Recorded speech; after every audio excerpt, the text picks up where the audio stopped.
we talk a lot about faith, but then we don't talk much about our works. And scripture is really clear in that faith without works is completely dead. Hey guys, thanks for joining us on the way. Again, I appreciate it. But today, man, I have Richard Milligan from the 4Cs Recruiting. So if you guys don't know him, he's huge on LinkedIn. He puts out so much content and so much good value all the time. You got to go check him out. Now, normally I kind of memorize everything that happened through the interview that I just did, and I come back and I do the intro. But I got to tell you, I got pages of notes. So I got to look down a little bit just to there's too much to talk about. He's going to talk about the warrior mindset, which I thought was really valuable, the principle of the past.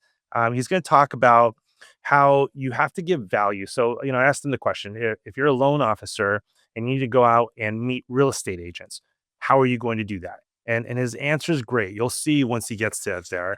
Become value able.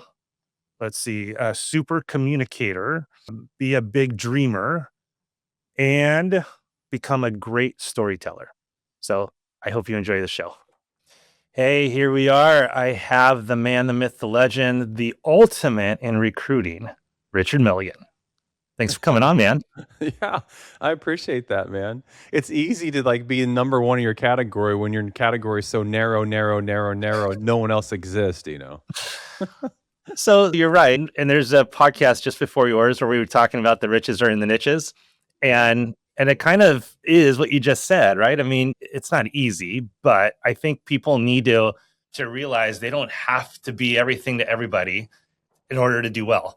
And I love what you've done because, as I've been a successful, high producing originator, but then when I decided I'm going to grow the company, I really didn't know how to recruit, right? Like everybody that had come to my company prior, it became because they wanted to be a part of it, but I never cared if they came or not. All of a sudden I'm trying to recruit, and I'm trying to recruit in multiple locations when I was only in Southern California.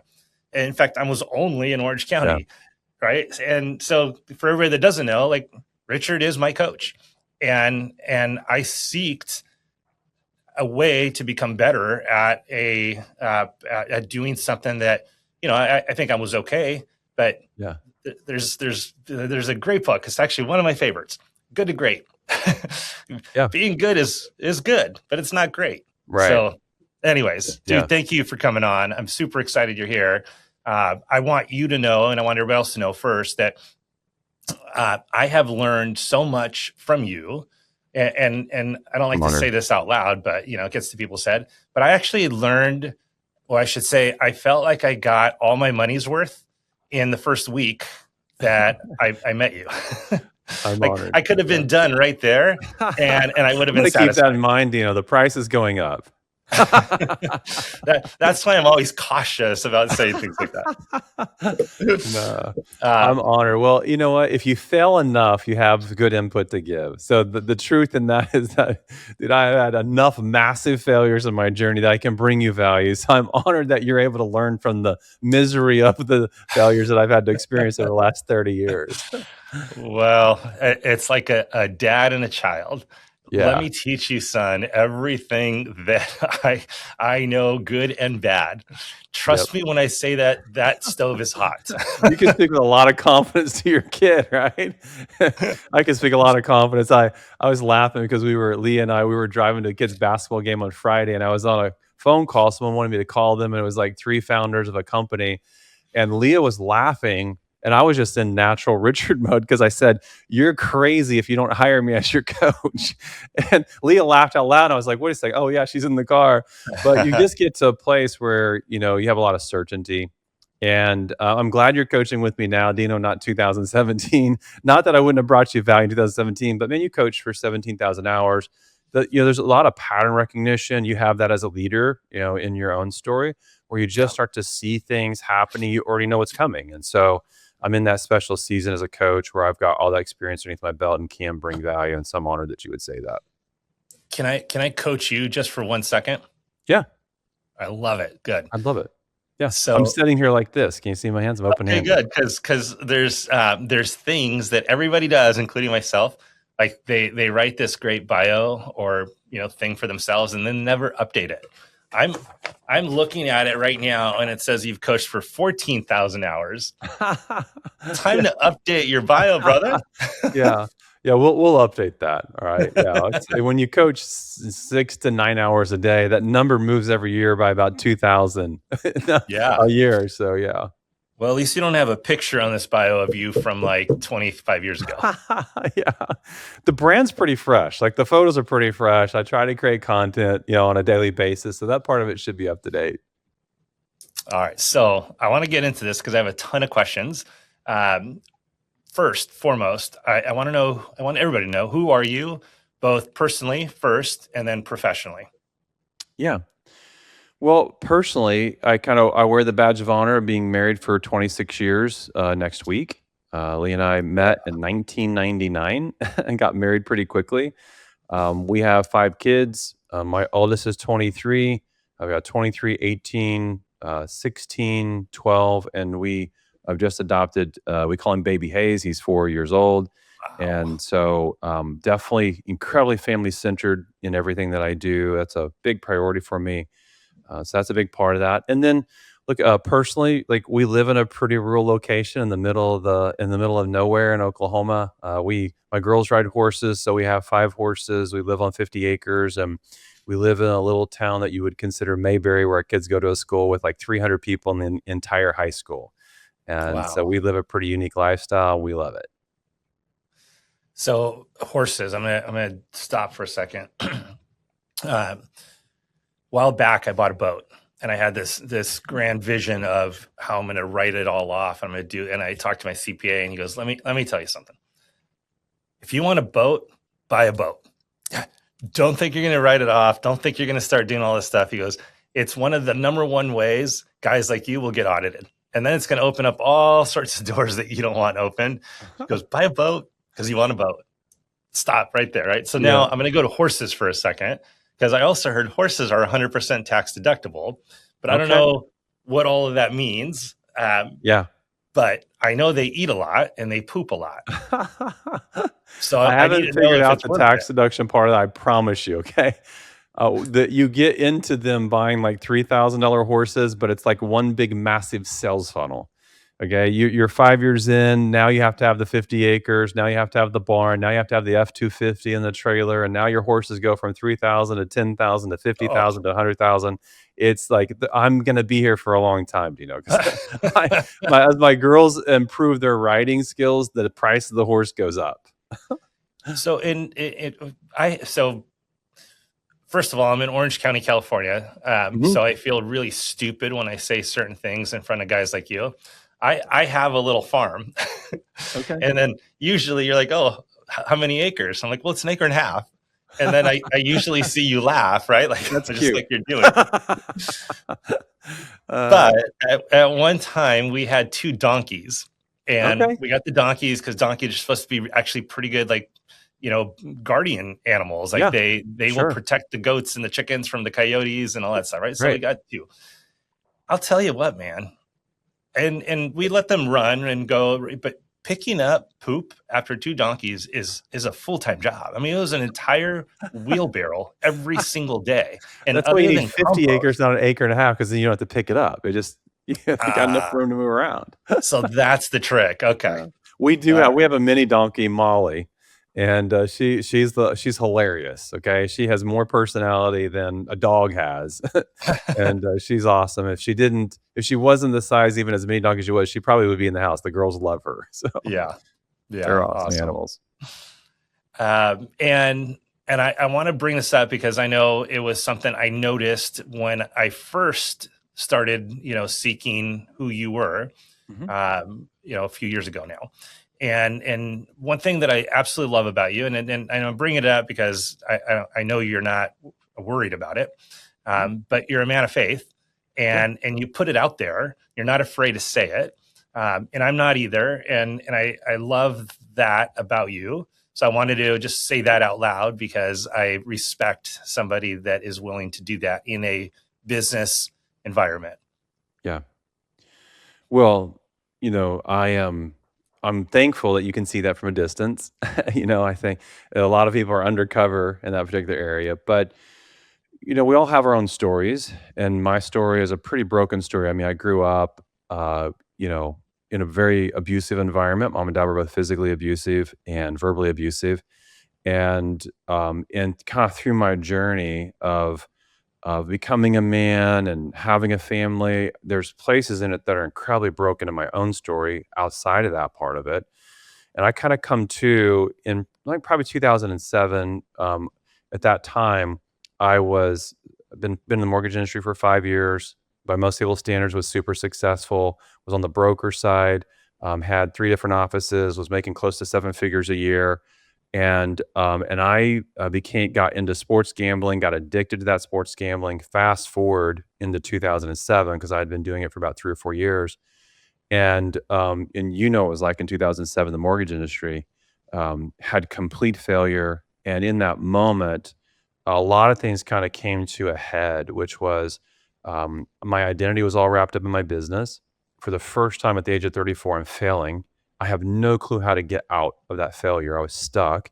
I'm also now becoming very apparent. I'm addicted to gambling, and so in 2007, I'm at the lowest of lows, and I remember picking up a term life insurance policy and reviewing that policy to see if it had a suicide clause in it, and I had mentally made the decision, I'm worth more dead than alive because it Yeah. had a suicide clause in it. If I'd had it for a year, if I took my life, my family still got paid. And in the middle of that, like, God met me there. And so, it's one thing to say, I believe, it's another thing to say, I have an experience, and I remember in that season crying out, like, save my marriage, save me where I am, like, get me out of this broken place. And God unequivocally answered me relationally, spiritually, financially, in all those places.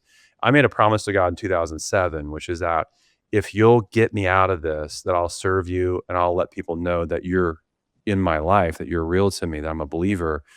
And so it's taken me some maturing over a longer season to live with that externally and to let it land where it lands, which is that I don't really care what people think about it. I believe that there's an eternity and that what we do here on earth resonates forever. And I want to make sure that I live my life according to that standard. And so, man, when you have your own experience, there's a story in scripture where there's a man that had his eyesight completely healed, right? And they're asking him questions about, like, who's Jesus, and they're trying to convince him Jesus isn't real. And he says, like, I don't know anything else to tell you but that he healed me, right? Like, he healed me, that's all I know. Yeah. And so when you have that level of an experience where it's like so intimate that God is in the car with you riding, it's hard to deny it.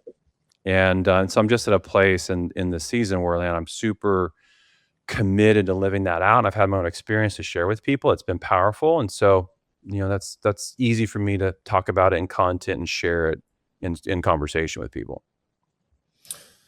Um, so I'm gonna just stick with this for a little while because I didn't Mhm. know any of that stuff, which is really great to hear. And the reason why I say it's great to hear, obviously, it sucks that you went through all that and you were in a bad situation, but I was too, right? And I always believed, I just didn't live like it necessarily. And then 2008 came along, and boy, did that Mm. just turn things upside down, you Sure. know. Uh, and then what I took out of it, well, first of all, I lead a men's group, and right now our study is faith under pressure, Mhm. and it came about because of everything that went on during the 2008 to 2000, let's call it 12 time frame, of uncertainty and craziness and just terrible stuff, right? But as much as I would never want to go through it again, I I am so happy that I went through it because I became a much better man after it. And all of it was worth it. So faith under pressure, right? And Mhm. I do this study for men at church, but I also piggyback it and I do it a little bit different for my boys at home. And I try to explain to them how a diamond is formed Mm. and it's under pressure, and I said, so as a boy, you're going to come up with things are going to happen in your life and it's going to define, you know, how you end up being as a man. So I need you to start now on, this journey. I said, but the day is going to come when you're a man, and all of this stuff is going to be 10 times harder and 10 times bigger. And then it's going to really define how you're going to be as a man. And if you screw up, it's okay. Things will get better. But I said, how is a diamond formed? It's under pressure. So I said, when you're under pressure, you have the opportunity. Said, you got 3 things you can do. You'll have the opportunity to run away and nothing good will come of it. Mm-hmm. You have the opportunity to just bury your head in the sand and sit in a fetal position and wait it out. And eventually the storm will pass and you'll just kind of be left there. Right. Mm-hmm. And I said, and I showed him the picture of the buffalo. You can just get right after it, go right into the storm because it'll pass faster. It'll be hard. It'll be probably even harder. And then obviously because it's a Bible study, I tell them, but lean on God, not on your own understanding. Sure. And you'll be amazed. Now, through all that, just to kind of finish off the story, through my journey, I actually created a ministry called God's Men of Influence, which I've since let go a little bit. I have a goal and a vision to bring it all back and bigger and better and all that stuff. But I had a podcast way back. It was called God's Men of Influence, and it's still there. You can still listen to it, and I still have it everywhere. And it was one of the best things I've ever done in my life. I interviewed in excess of 130 men. Wow. And I asked the same questions every single time, but I got a different answer every single time because it was man's testimony, right? So like when you started saying all that stuff, I was like, oh my gosh, I slipped right into my God's Men of Influence podcast because it was, have you ever had a hard time in your life? That was the question. And then boom, these men just started crying and laid it out, you know? And when I look back and I analyze all 130 plus interviews, my brain works this way. I was like, gosh, what did I learn? And what was the common denominator? And it's really weird because I found 2 common denominators. One was all the men, give or take a few years, were all right around the age of 40. Okay. Kind of a weird thing, right? And you just said, I think you were what, 35? 34. 34. Yeah. I was 36 when that happened to me. Okay. And then the other common denominator is that none of their lives got better until they surrendered. When they literally dropped to their knees and just said, I can't do it anymore.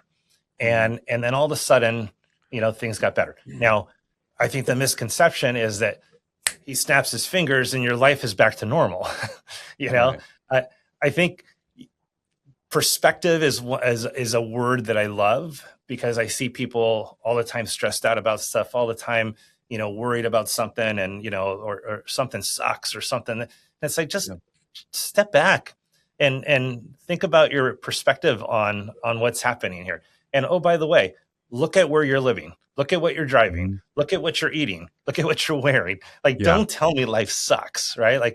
You have no idea how bad life can suck for some people. Yeah. And so your perspective can I think, release a lot of that anxiety that people have.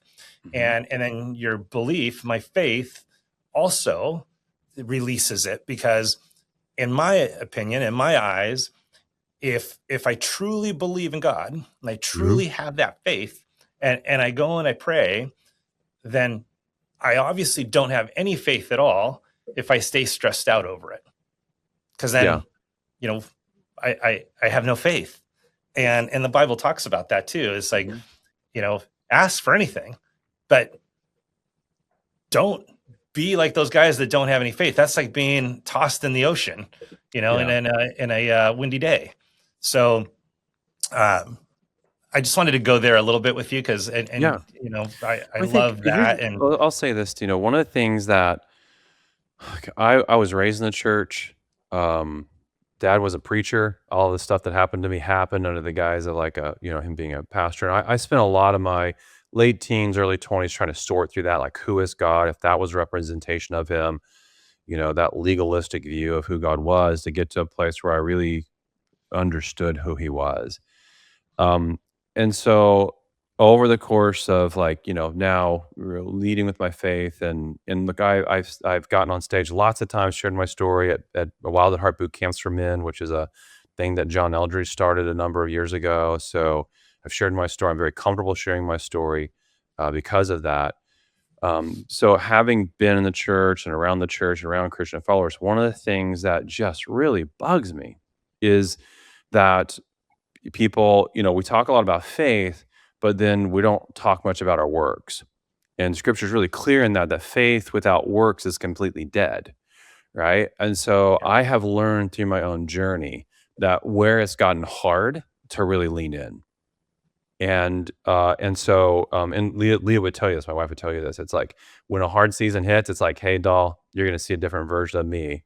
Like in areas I'm gonna be less available because I need to be more available over here. And I that's one of the things specifically with Christian men I wish that they would get is that, walking around saying I'm praying about something, it's important, equally as important as you showing up and being 1000% in here. And as I've grown and matured, I have realized like how to show up all in.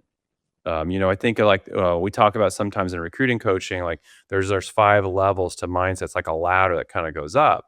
Low levels are victims, right? Woe is me, why is this happening to me? The next rung up is the pessimist. It's hard. It's always going to be hard. The next rung up is the optimist, which is what most people think is the highest form of mindset, where they just say, "Don't worry about it; it'll get better." Okay, unless you were in the mortgage industry in 2022 and still in it in 2025, right? In a raising rate environment. So it's like the next rung up is the realist who can see the world for what it is and can respond accordingly. But the highest form of mindset is the warrior. And there's a verse in scripture that says the Lord is a warrior, the Lord is his name. We've been created in God's image to be that. And I think so few men really understand in those moments how to really rise up and how to really show up all in, where a lot of times we kind of shirk, we kind of fade, and then we lean on our faith. I think that's important to lean on your faith, right? But this is a partnership, right? God wanted to do this with you. He didn't want to do this for you, right? And so like that's a big part of that for me is like challenging men like how are you showing up in that difficult season? It's a season of suffering and I've been through lots of these seasons in my own story. Okay. But I have learned as I've gotten older, like you said something that resonated with me. I look back on 2007, 2008, 2009 with some fondness. Okay. The fondness is like I was walking intimately with God, but the other part of it is like, God, when is this going to end? I do not want to go back and live that season all over again. But in hindsight, I can look at that and say, I'm really clear on what God was after in that season. And I have said this to many a man as well as my family. Like in that season, there were a couple of things that God was after. God's got us all on a journey of growing us up, right? I don't think we really think about that. Like God has us all on a journey. There's a verse in Revelations that says He's preparing us to reign and rule one day when He comes back and recreates the earth and makes it new. Like where He's preparing us to reign and rule. He wants us to grow up. He wants us to be in that position to be able to reign and rule. So many men don't ever grow into that warrior, right? They lean on the faith component and their relationship with Christ component, but He's calling us as men into more. And that's the warrior component of it. So I would say in hindsight, I look at that and go, man, I paralyzed that season, right? I didn't lean in. Like I could have, I was also incredibly prideful in that season. Like I like to a fault, like God humbled me through story after story after story that was like miserable for me to walk through because I was so pride filled. Like my identity was all wrapped up in my success. Like I had the magic wand. I would tell you I had the magic wand. I act like I had the magic wand, and God humbled me in a major way to have a better version of Richard now showing up. And I think those are a couple of key things for all men. Whether you're a believer or not, you have the capacity to be a warrior. You were created in God's image, right? To be that person. So be that in a difficult season. Rise up, right? And be fully that in a difficult season, right? And then the second part is really a message to Christian men, right? Don't just lean on your faith. Like that's an important component of it. But this is a partnership. Like God's going to show up in a much stronger way for you, much earlier for you when you step into what He's calling you to do with the purpose that He's given you, right? With the giftings that He's given to you. Yeah, and I'll throw in during that season, you were prideful during that season. You were paralyzed. During that period of time, you weren't ready for the next stage, right? The next Yeah. set. There's a reason why the Israelites wandered for 40 years. They just weren't ready, right? He kept at it until they finally gave up, until they finally, right? And I think when I look at my journey during that period of time, and we can even relate it to what's happening right now in the market, things are starting to get better and everything's great, but there was a season, man, and it was a long season, right? It was a long winter. It's been 4 years really since the rates went up, and a lot of people didn't make it. A lot of people took on other jobs. A lot of people thought it was the worst, the worst thing we've had. I still think 2008 was worse, but in theory, this one's worse because it's longer. But I think you can get through it faster, but you have to be ready for it, and you have to get after it. And sometimes the pride that men have, or the hanging on to of what they used to have or what they used to be, prevents them from moving forward. So with that said, I'm going to segue now this into coaching, because no matter how good you are at something, I believe coaching is something that everybody should be doing. In fact, the more you do, the more you should be seeking as well. I know, and I'm gonna say this just from my own journey. As I got better at being a loan officer and I started doing more business, I kept getting into situations that I was unfamiliar with, because you hit 20 million and you get busy and all you do is work a lot. Then you hit 50 million and then you go crazy. And then without building some systems, you can't ever get past any of that. And then you hit 100 million. And the reality is I worked less after I hit 100 million than I did when I was doing 20 or 25 million. Yeah. So the thing is, though, is all of us, no matter what industry you're in, but let's just say loan officers here, you don't always know how to handle something when you've never been there before. So seeking guidance, seeking a mentor, seeking coaching is, I think, a great way to go, which is exactly what I did, why I sought you, because I didn't know how to recruit. I tried, I did okay, but I didn't want to be stuck as a $20 million, loan officer / recruiter. Now I wanted to be $100 million recruiter, know? Right. So how did you make this segue from being a loan officer into, I think one of the best recruiters in our industry? Yeah. Well, I got in the mortgage industry in 2002. Very quickly, had my own brokerage about 6 months in, built that to several different brokerages. I was producing the entire time, recreated myself in 2008, 2009, left the broker side, went to an independent mortgage bank. And then over the course of really, 2008 through when I left the industry in 2016, worked for 3 different companies. And the evolution of me was, I was producing, leading teams. I get to 2013. I had built 3 different teams, had roughly 45 loan officers underneath my 3 branches. And I was doing about 30 million of volume myself with my own team. And in Oklahoma, that's a lot of units, okay? Because the average loan size here is relatively small. And so 2013 was the year the CFPB changed compensation rules.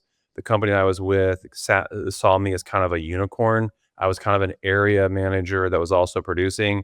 So the compensation structure shift going into 14 was going to reduce my comp by about $600,000 a year.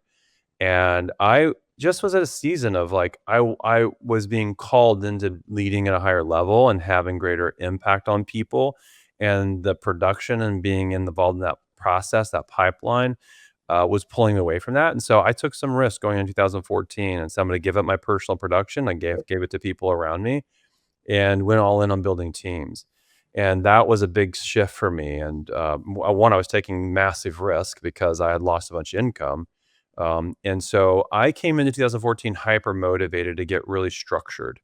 I had not been structured prior to recruiting. I had been consistent at recruiting, but I hadn't been structured.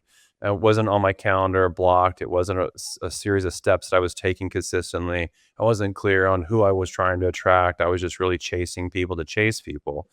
And I sat down the last 2 weeks of 2013 and I built out a 32-step process on a piece of paper. I still have that piece of paper today. I just drew a grid. It was like, it was 4 lines across, 8 lines up and down. And I just started with the end and the beginning of that. And I just began to fill the end in between. And I came up with 32 steps that I could follow, meaning like even prior to connecting with somebody, having a phone call with them, all the way through even post hire, what it would look like for the first 90 days they were on my team. And I began to follow that methodology. It was also kind of it was a season, God weaved such a beautiful tapestry in hindsight. I didn't, I was chairing the board for a nonprofit organization called Family ID. And Family ID stood for intentional direction. And we were teaching, Greg Gunn wrote an awesome book. Everybody should check it out, called Family ID. And it just is a framework for passing legacy of core values of who you are onto the next generation.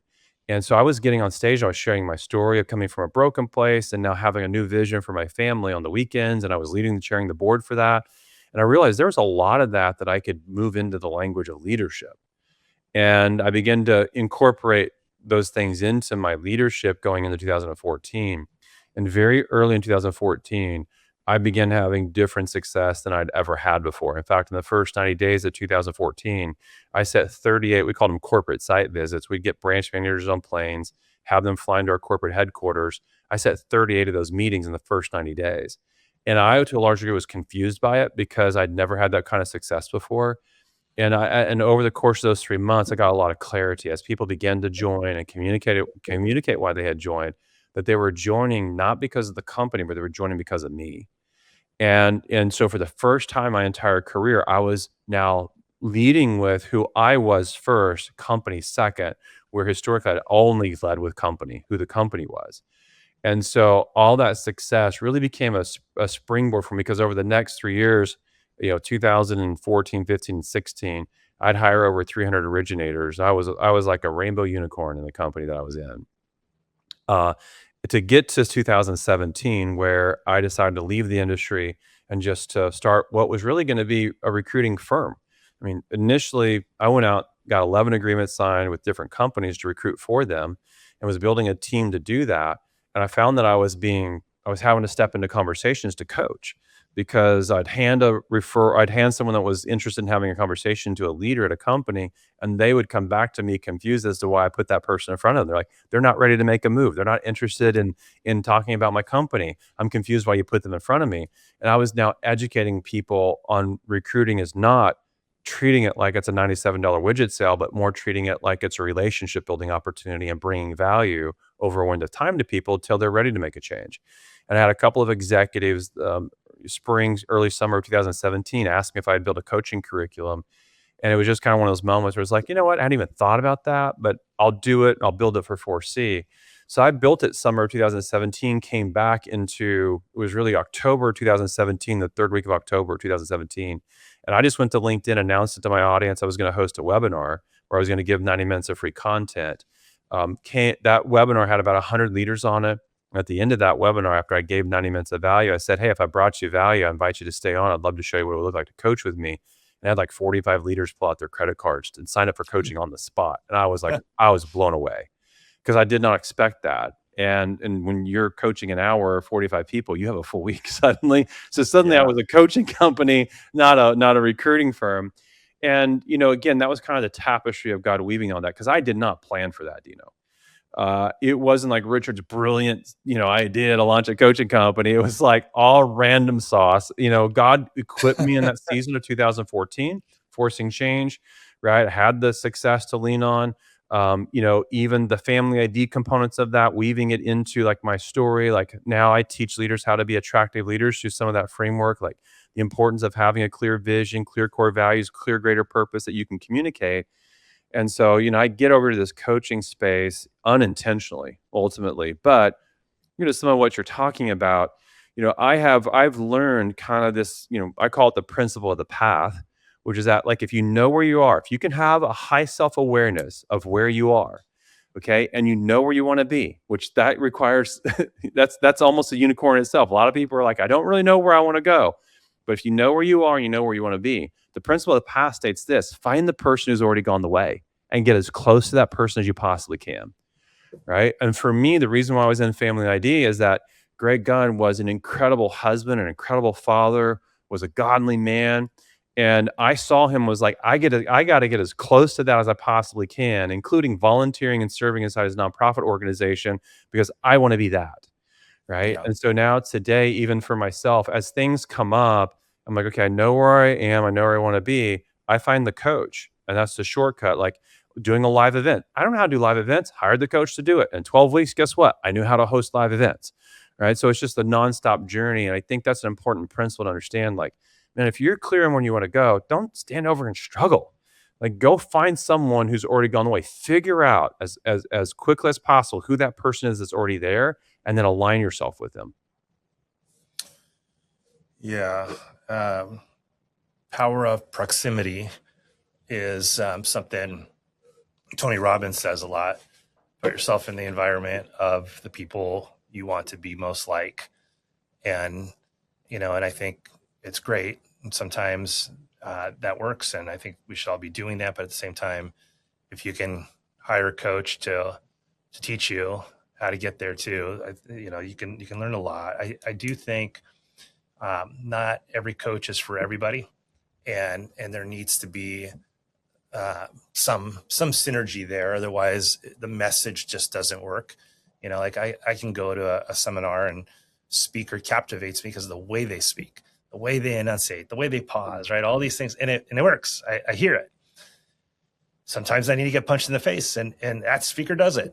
Other times, speaker or coach just doesn't do that for me. And so my recommendation to anybody out there is seek coaching, because I think it's the greatest thing around. But, sometimes if it doesn't work, move on, and don't give up on coaching, because there's other ones out there. You just have to find the right one.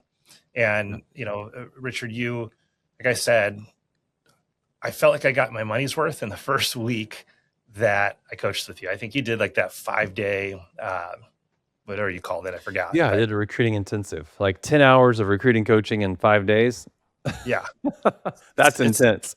It's a lot, but I took so many notes, so many to do, so many, I was like, oh my gosh, this is like just too much.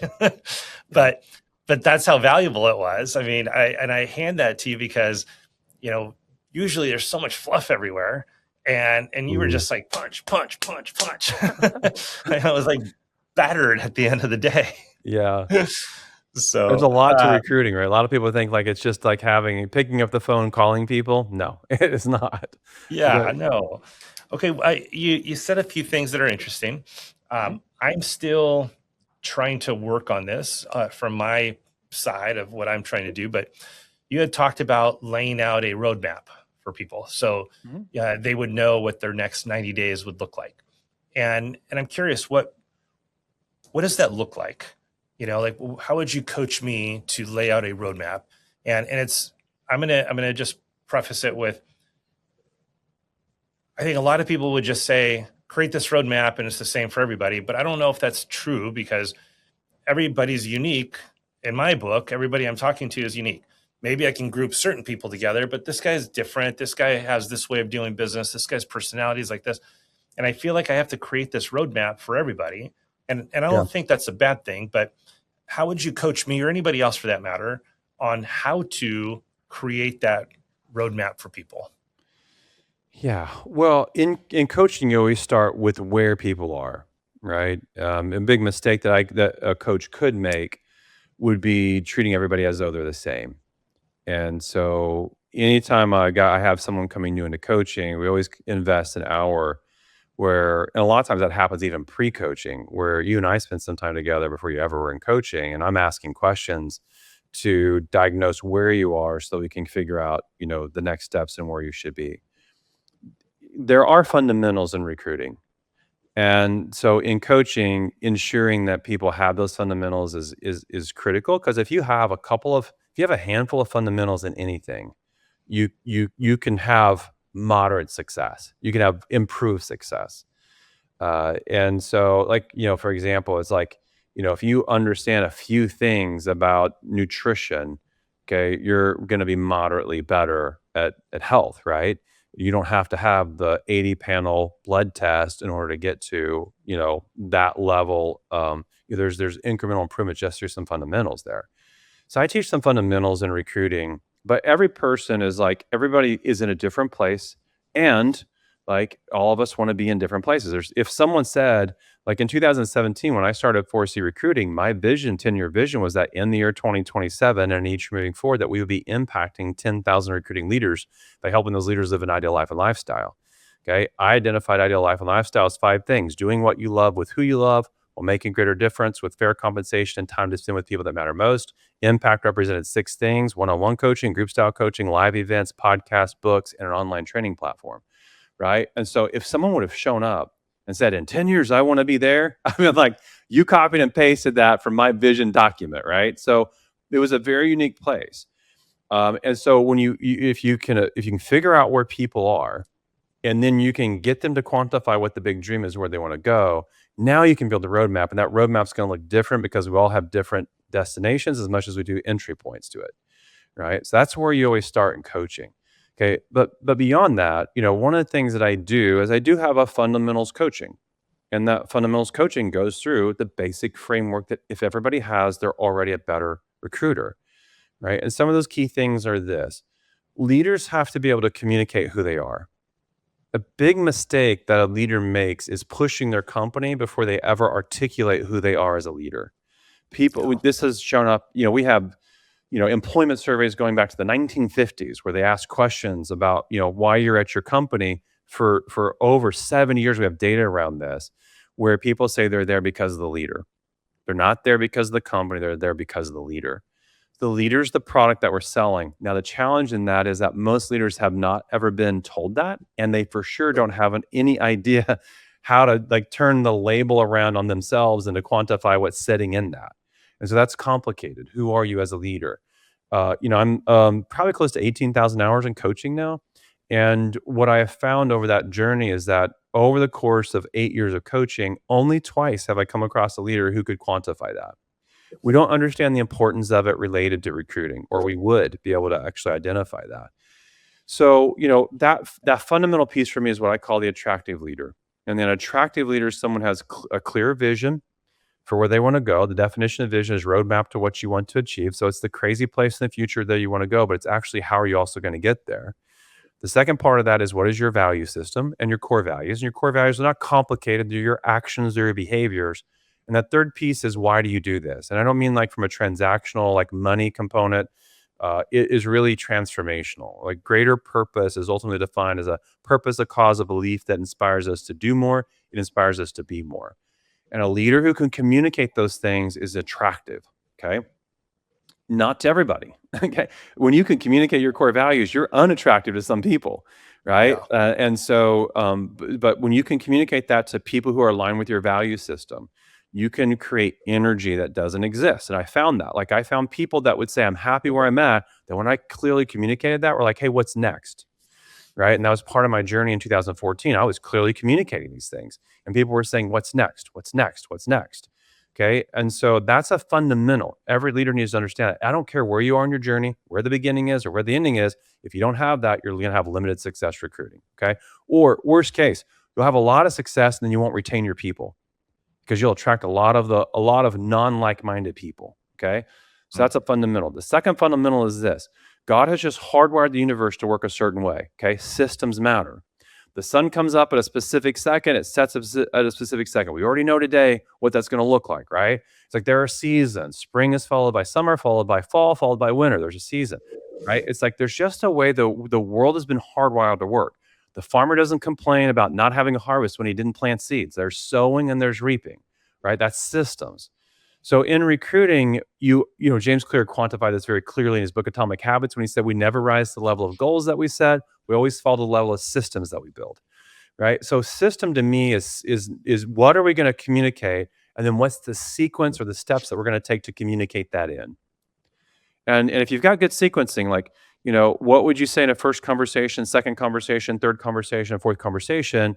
Okay, you can take happy people and you can motivate them to take some next steps with you. And so, a fundamental in coaching is what's the sequence to communicating?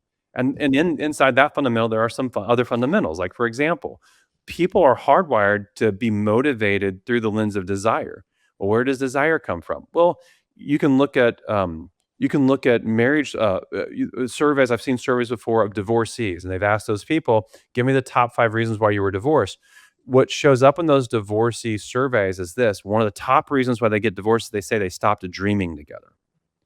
Okay, that's just as much as it is a marriage piece, it is a recruiting piece. It's a leadership piece that we need to be showing up with our people regularly that are already on our team and dreaming with them, conjuring up desire with them, right? Just like if I'm externally recruiting, a fundamental is that if I understand your dream of where you want to go and I convince you that I can help you accomplish that, I'm way more likely to get you to my team at some point, right? And so there's just some fundamentals in the system, the sequencing part of it. Okay.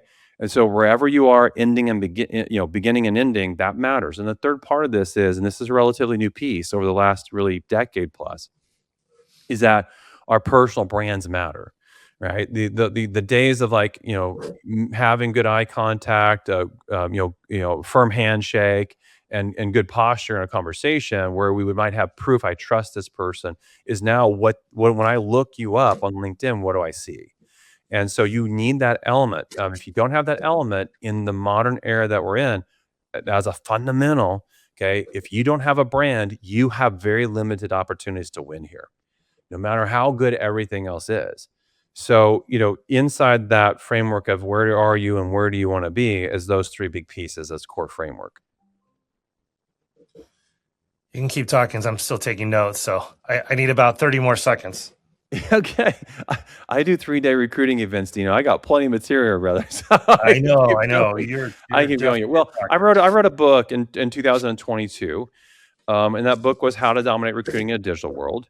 And some of the things that came through that book were, as an example, I wanted an example of a historical leader pre-social media that understood the importance of personal brand and had a story that we could connect with. And so in my research, Winston Churchill was an original leader who understood branding, personal branding. Now, in the time that he developed his, we're talking about articles in newspapers, radio, face-to-face events where you would speak.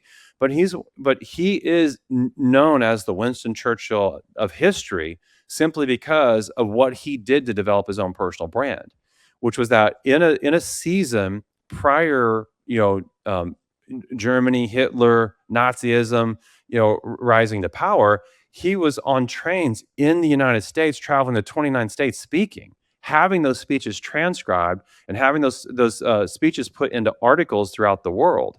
Like, he wrote articles for some of the funniest places, like Women's Journal magazine in the United States. He wrote articles for it. Right. Well, what was he doing in that season pre the Winston Churchill that we know from history? He was developing his personal brand. And when the right place, right time came, he had a strong voice that spoke against Nazism. And the world listened to it. And he rose to power and he became the Winston Churchill of history. But all that was predicated. If he would not have developed his personal brand, he would not have been that guy. And Yeah. so we can look through stories of even modern eras of John Ledger at T-Mobile. John Ledger, it was a executive at AT&T, was really not a known name. Went to T-Mobile, suddenly changed his persona.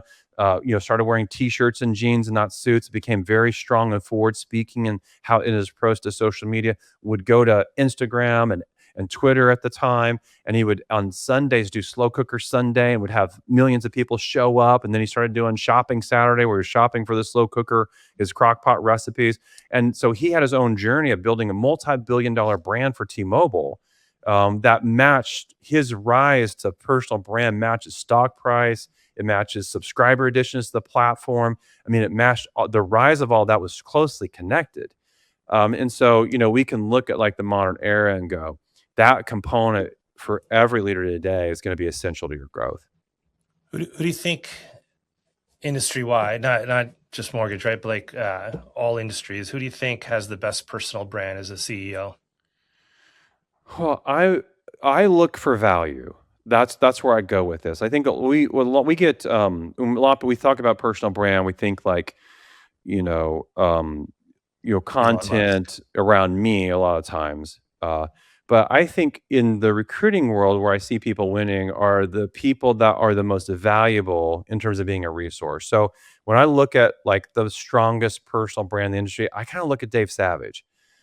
Dave Savage has 2,700 interviews on YouTube. I don't know how many hours Dave has put into those 2,700 interviews, but he is to me the most valuable person in the industry just based on him creating value with no strings attached. So I think if people are going to model a successful brand framework, they're going to be someone who is of value. The more value that you bring, the more in demand you become. That is just a universal worldwide principle. You become a value, right? First, become valuable first. You contribute that value to people, okay, and then you become in demand. Like for example, like I have, I think 38 coaching sessions on my calendar this week.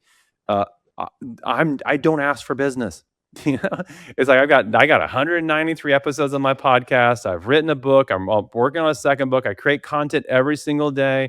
Like, coming into the new year, I created how to hire 100 loan officers in 2026 playbook that was like took an immense amount of effort for me to produce, and I just gave it away to my social. So, if you're someone that wants to grow and you want to build, look at people that are bringing true value, not noise. We're drowning in noise today, but we are starving for value. I decided I didn't want to. I decided I wanted to be semi-retired a little over 4 years ago, and then 2 years into that, I decided, you know what, I'm not ready for that. I have so much more to do, and that's when I rebranded because I was California Coastal Loans for like 20 years. I rebranded because in order for my new idea to work, I had to go nationwide. And I never cared. I loved my name, California Coastal Loans. I was so pigeonholed. I mean, heck, I didn't even care about all of California. I just 90% of my business was all within Orange County. And then I was like, oh shoot, 20 years. And I gotta figure out how to change now. So Yeah. we rebranded to Ethos Lending, which I actually love 10 times more now.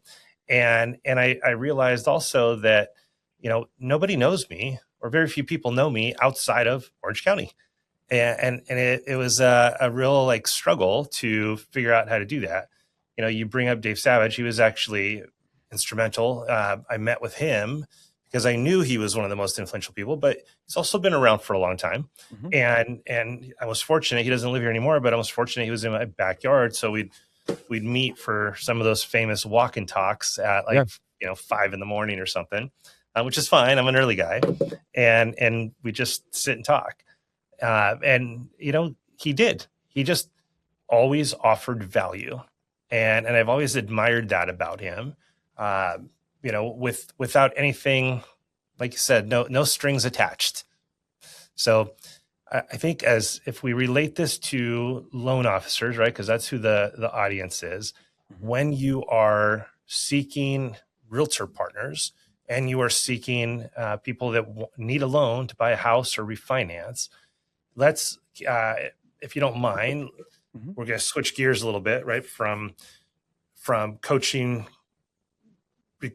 people that want to learn how to recruit to coaching loan officers on how to be better at their trade. If we Yeah. can break that up into two different segments, one Okay. would be, how do you go out and meet referral partners, whether it's realtors or financial planners or CPAs, doesn't matter. How do you add value to people like that? Well, how would you coach a loan officer? Yeah.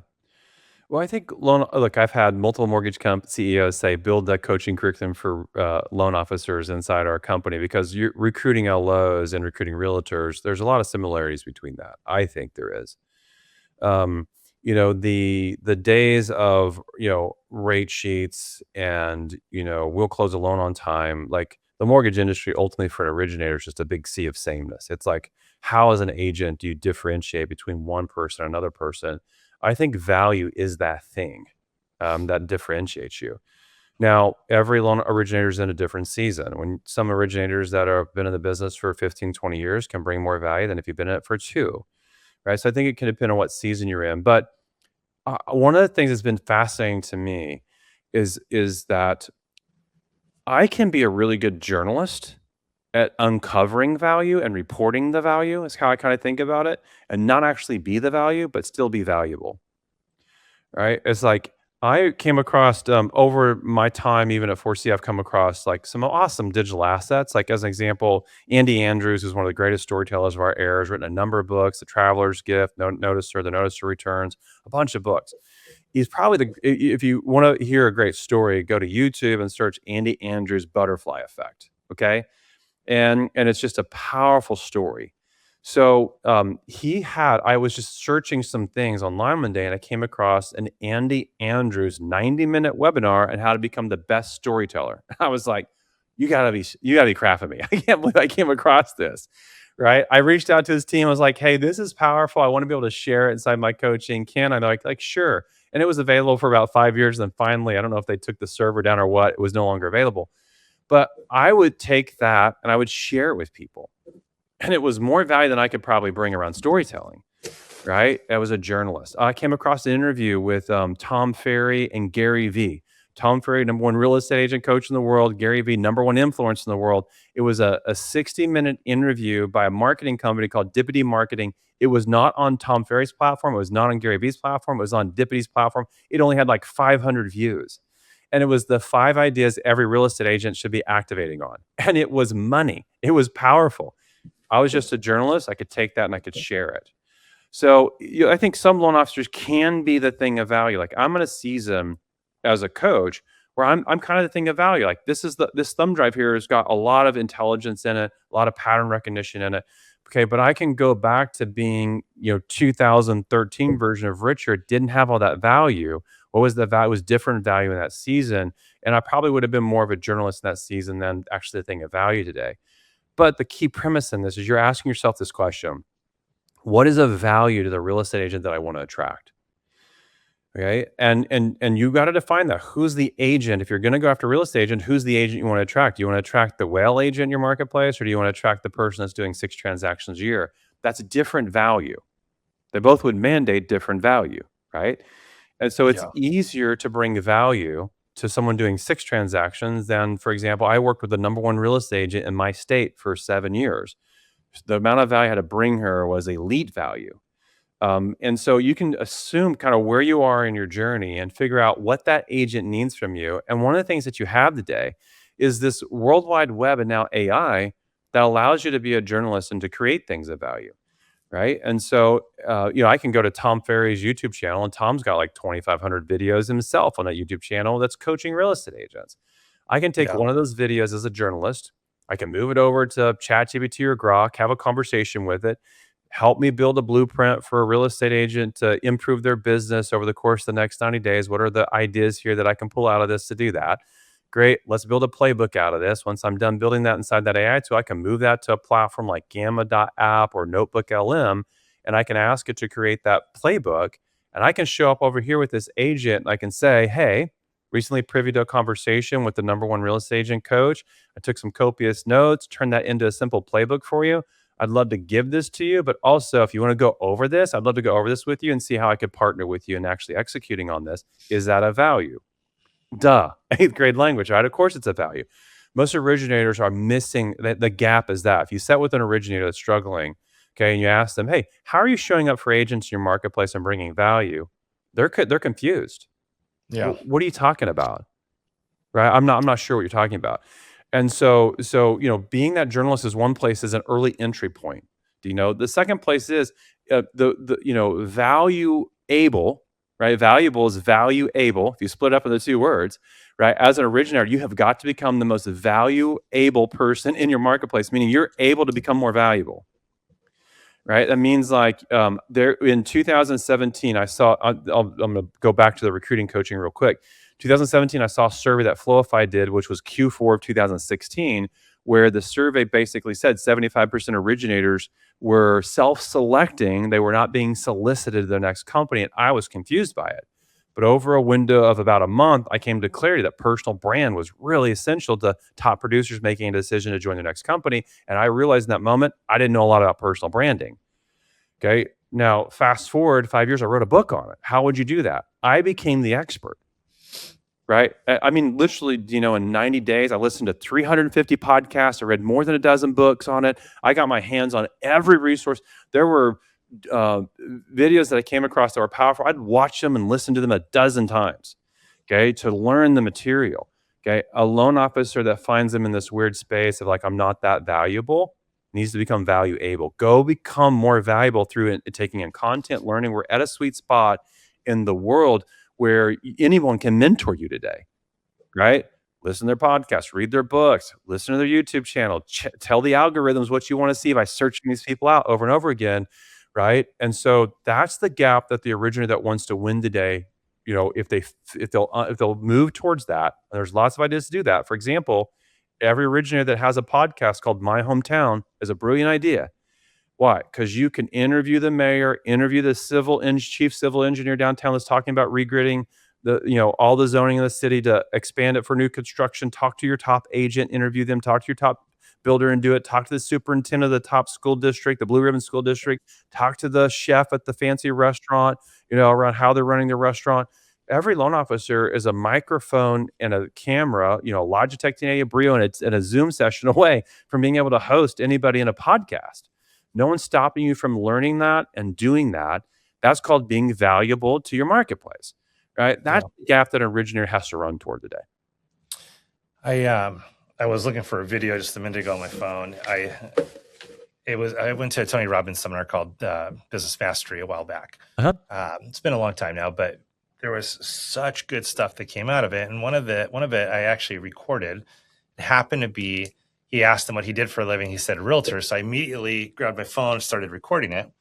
And good came out of it. What it was is he questioned him. He asked him questions and all this different. And then finally, Tony said, listen, if you want to be successful, stop being an asker and be a giver. Now, he used some colorful language in the middle there, but because that's Tony. But right. He, the reality is all realtors do is they go out and they ask. And all loan officers do is they go to realtors and ask. Yeah. It's like, be a giver. What are you giving? And I think that's what you just kind of said. Is like, what value are you giving them? Why would they choose you? Because you can close a deal on time? Because you got good rates? Right. Believe it or not, they don't even care. Right. If I were a realtor and you said, I got good rates and I can close a deal on time, I'd be like, I don't care. Everybody can close a deal on time. Right. Or most people can. Anybody I would be working with can close a deal on time. Right. Can you close early? Can you close in 15 days? Right? How's your appraiser list? Can you get a quality appraiser to come to my houses? Or are you going to kill the deal because you got some cheap ass appraiser that is coming out to do it? Right? Yeah. Like there's so many other things. You got to get away from thinking about the services you offer as far as loans go. All of us do the same exact thing. Like, okay, what more do you have? And the approach I took, which, I'm putting on my coaching hat now for all the people listening. It's like the approach I took when I was an originator was, how am I going to help them grow their business? And I figured if I can approach somebody confidently with something of value that's going to help them grow their business, then they would have to listen. And I tell this story all the time. My title rep, and he's been my title rep for 28 years now. He's turned into one of my best friends. I'm not going to move my title services to somebody else because they bring me donuts or they want to take me golfing or they want to whatever. Like I can afford to do all that myself, right? Like in the old days, okay, like first class flights, Laker seats, also, okay, but those days are over. It's what do you have to offer now that is of real value, right? And my title rep's awesome. But if somebody came into my office and said, I know you've been friends with them for 28 years, but I have something that's going to help you grow your business by 20%, I would say, have a seat. Yeah. This better be good. Right. And I'd listen. Right. And then, and if it was that good, I'd actually go to my friend and I would say, Hey dude, listen, I took this meeting because it was interesting and I think it is interesting, but hey, after 28 years, I owe you this respect, and boom. Can you do it? Can you not do it? He's big enough to say, if I can't do it, then go ahead. I mean, I can't ever fault you for wanting to grow your business, right? So I believe that if you're going after realtors, I know plenty of loan officers. I used to be one of them a long time ago, that I wouldn't even go after certain realtors because I knew they were in so deep with some other lender. And then once I realized how much value I have, I no longer cared who they had as a loan officer, because I knew I had more to offer than anybody else. And you got to get yourself there. And I know you're sitting there, probably you're listening thinking, yeah, well, what do I have? Well, maybe that's your first problem. You gotta dig deep. And then this is where I'm bringing it back to what you said.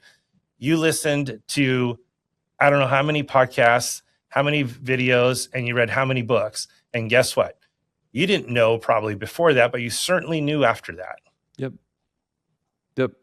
You have to go become more valuable. This is the season for every originator, right? To understand AI at the level they could teach it, to understand social media at the level they could teach it, to understand how to operate and run a real estate agent's business from their perspective, good enough to teach it. That's the gap that you're going to have to fill.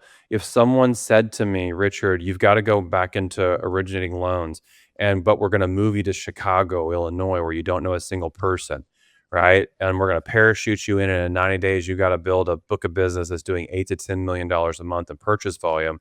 Okay. My game plan there is pretty simple.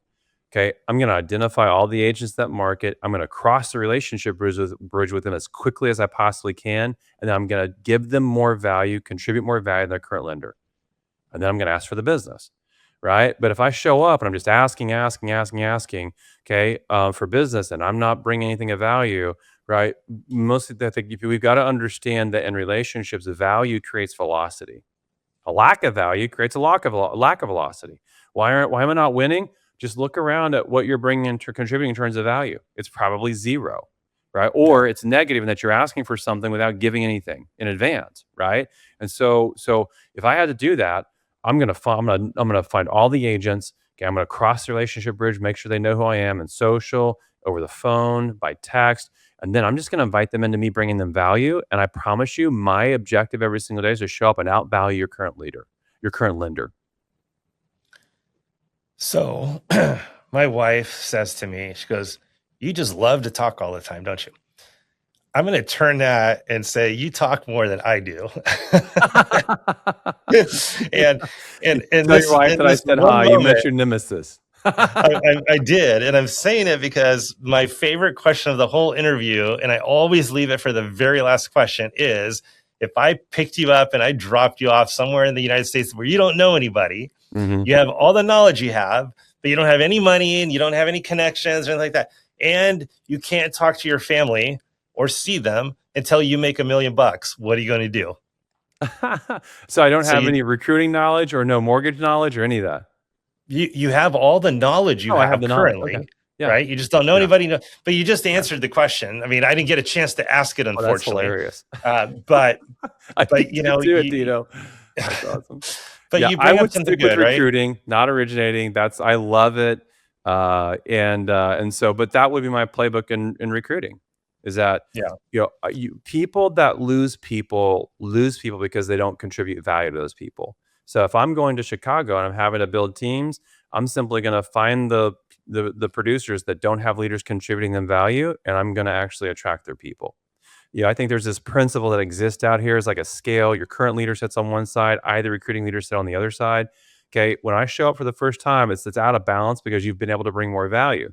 But if I can contribute, if you're not bringing a lot of value and I contribute value to you over a window of time, then I call that the surrogate leadership principle. Surrogate means in place of. Okay. If someone's lacking leadership and I bring you leadership value, I then insert myself in place of your current leader and you will move towards me. That's the playbook. Yeah, I love it.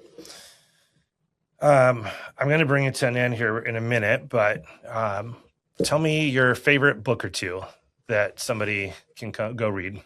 Yeah, the Bible be number one.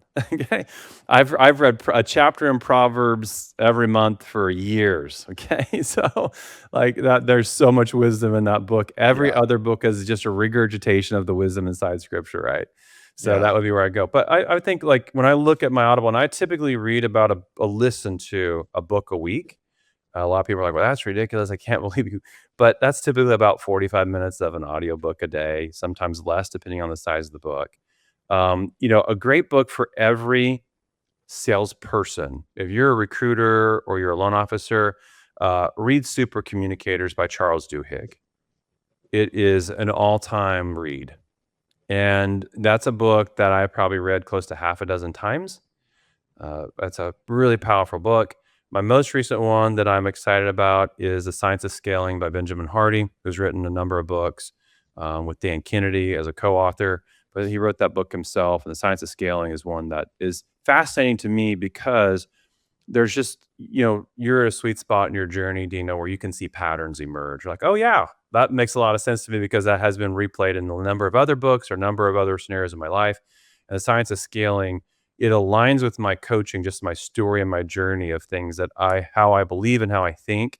And so, but it takes it to a whole new level, which is, for me as a coach, exciting. So if you got time, you have like 10 more minutes? Yeah, sure. Okay.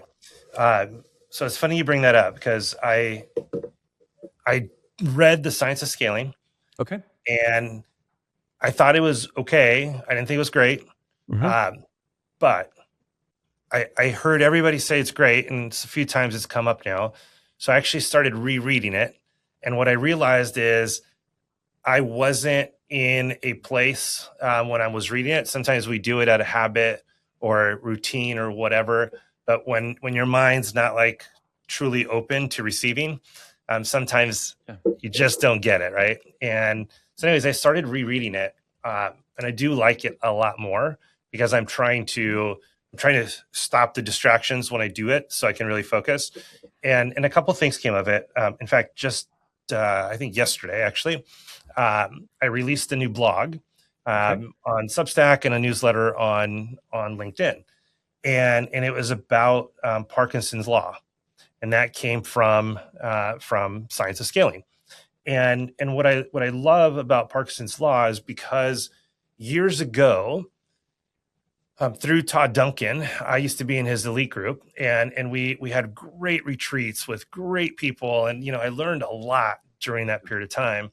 And one of the things I didn't know it as Parkinson's law back then, but the way I did it, or the way Todd explained it, was like, hey man, listen, when you go on vacation, how is it that you somehow catch up on all those things you could never get caught up on because you were always behind? And then you're going to be gone for a week. So somehow you even finish all the anticipated work for the week ahead. Mm-hmm. And then poof, before you leave, somehow your desk even got cleaned. Yeah. It's like none of that happens on a day-to-day basis, but somehow when your mind knows there's a deadline and that's it, it's stopped, that becomes how it works, right? And I ended up training myself after that. I decided there's no reason to be doing these 60-hour days, these 60-hour weeks anymore in 5 days, right? I never worked weekends. It was 60 hours. And it was just like, I got to figure out how to drop this down. So I ended up writing this blog because when I was rereading Science of Scaling, it reminded me of it. It reminded me of something I went through. And in the blog, it talks about it. But what I did was I told myself, I'm going to work half the hours. I was working 60. I'm going to work 30 hours a week or less, period, no matter what. But what happens, you run a little late, you instead of leaving at 2:00 or whatever, you leave at 2:30, and then it just and then all of it basically just falls apart because you don't stick to it, right? So what I ended up doing was I booked appointments that were going to cost me money if I didn't show up, like a golf lesson that started at 2:00. A hot sauna session that started at whatever time, right? And that was my way of saying, I have to leave the office by a certain time, otherwise I won't make that. And I hate losing money. So I did that often enough, but then I was falling behind. So then there was the other piece that I had to train myself to do. And that was truly understand that just because I'm coming back tomorrow, it doesn't mean that I can pick up all the slack. And the way I did that, and I'm saying all this because I think it's valuable advice for anybody listening, whether you're a loan officer or a CEO or whoever, man, the daily tasks get the best of you. So what I did is I got really good at time blocking, and Todd Duncan called them jam sessions. And that's how he was teaching us. And as the jam session, I was like, I took it as a literal, like, yeah, you're going to jam for 60 minutes, 55 minutes, right? And then you can take 5 minutes off and whatever. Jam session for 55 minutes, hardcore focus, kill all other distractions. In fact, I went from 3 screens down to 1. That's all you need. And then before he said that, he told us all about the stats of how multitasking just doesn't work. Mm-hmm. All the stats have proven that it doesn't work, right? And it lowers your IQ every time you look to read your emails. I mean, you name it. And then you go right back into something, right? So I got really good at time blocking, and I had jam sessions, right? Whatever it was, that's all I was going to work on. What I didn't realize until later, jam stood for just another million. And the reality is, a high-level person should only be working on something that's making him money. A loan officer should only be working on the most important thing that's going to make him money. And if you can pay somebody else to do certain things, then you should. Because if you have the ability, and I don't care, any loan officer listening right now, I don't care how much you're making. You might say, I'm only making $80,000 a year. Just another million doesn't apply to me. And that's total BS, because a loan officer has no ceiling at all. Yeah. Problem is your floor. That's the next piece I'm going to talk about. But when I scheduled my jam sessions for the whole week, if I didn't finish something today, I didn't have room in my calendar to finish it anymore. So therefore, I finally put myself in that vacation mode mindset. I only had this frame, and that's it. Otherwise, it was going to get left undone. So it's a really valuable kind of thing if you think about it. And I would urge everybody to read The Science of Scaling, but also start structuring your day in a way. You got to leave a little room for this and that, but structure your day in a way that it's like you're going on vacation, because you're capable of doing incredible things when you cut the noise and you only move the big rocks. When you only move the needle on something that's going to make you another million. Yeah, I love that input. So yeah, I was trying to talk more than you for once. I think I accomplished that, right? Well, I would say, like, I'll give you my big takeaway from it, and this really resonates with me. I'm naturally a big thinker. I'm a risk taker. Look out farther than most people.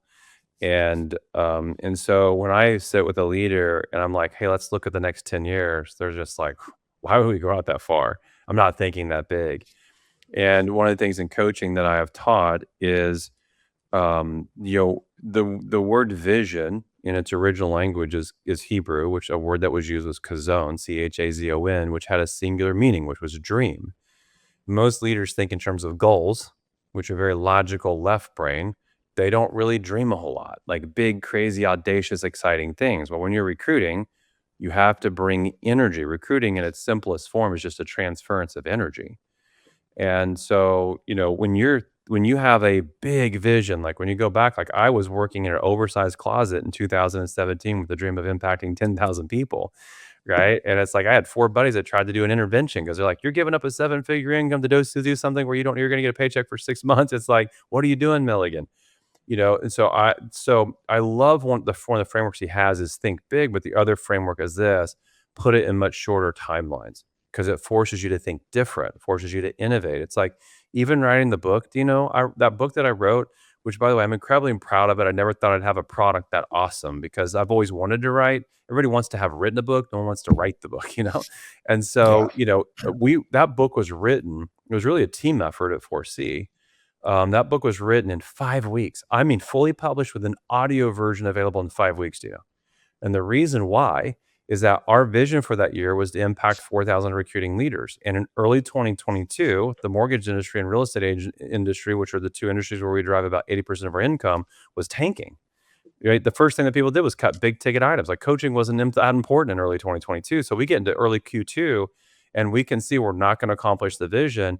I went to the team and said, we need to write this book in 6 weeks or less. And the team was like, it's not possible. We ended up writing it in 5 weeks. Like literally at the last day of the 5th week was when it was fully published and the audio was available. And the team was like, no way to do it in 6 weeks. So just, that framework of That's not just Parkinson's law thinking right big. there. Do what? That's Parkinson's law right there. Yeah. You will do it in the time frame you give yourself, whether it's 5 years, Yep. 6 months, or 3 months. You could have done it in 3 months if you really wanted to, right? Like, 100%. I And think that for most people, that's a big takeaway, because then you start thinking differently than you've ever thought before to accomplish something that seems impossible. And that's a great takeaway from that book. yeah. The other piece, and then we can wrap it up, but it was, we all think of the ceiling, right? And your ceiling's not high enough. But what I loved about the book too was that maybe your floor isn't high enough. And that's actually another, here, I'm going to pull it up real quick because I want to read it, how I did it. I did it on LinkedIn today. Okay, so I was reading The Science of Scaling recently, and one concept really stuck out with me: raising the floor. They use a sports analogy: a player with unbelievable talent and explosive moments, but whose worst days were still so bad that once he reached the pros, he couldn't survive. The ceiling was high, the floor was too low. At elite levels, that's what gets exposed. Everyone has upside. Everyone has flashes of brilliance. What separates people is how low their lows go. This ties directly to something I've been thinking a lot about lately. When I'm at my best, it's not because I'm having heroic days. It's because I've built systems that prevent bad ones, clear priorities, real constraints, structure that keeps me focused when motivation fades. When those systems loosen, my floor drops. I don't necessarily fail, but I get inconsistent, and inconsistency is expensive. That's also why Parkinson's law matters so much. If you don't design the container intentionally, work expands, focus erodes, and your floor slowly sinks without you realizing it. Scaling, personally or professionally, isn't just about chasing peak performance. It's about raising the minimum standards you're willing to operate at. So I'm glad, number one, I went back to read The Science of Scaling, because I didn't get all of that out of it the first time. And the reality is I am a big thinker, like you are, and a big dreamer. But the reality is like, no matter how big of a dreamer you are, it's like, what is your floor?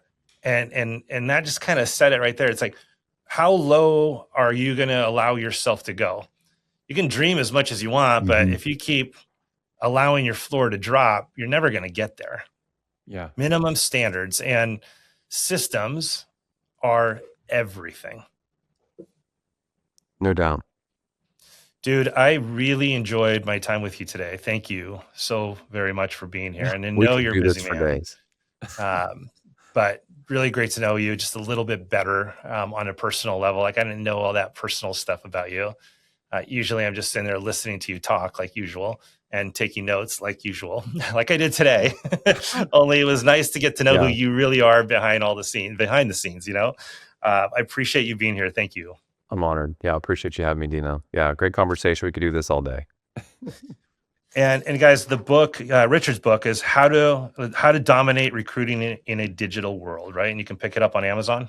You can. Yes, sir. Okay. Guys, if you enjoyed this program, please do share it. Let other loan officers know, realtors, anybody really that might enjoy this, might be able to find it of value. I really am doing this as a value add. I've got 28 years in the industry, and Richard touched upon it, earlier today. The reality is like, I want to give back to the next generation. I was somewhat happy being semi-retired. I was golfing all the time. I was out doing little farm work, and I was actually taking my kids to karate for the first time in the middle of the afternoon. I was visiting my mom more often. I was doing all these great things. And that part is good. But there's this burning desire inside to actually give back, and not just to my family, but to the industry that treated me so well over all the years. So I hope you find this of value. If you do, let me know. Nothing would please me more than to know that this is helping you. Thank you so much. We love you guys, and we'll see you next time.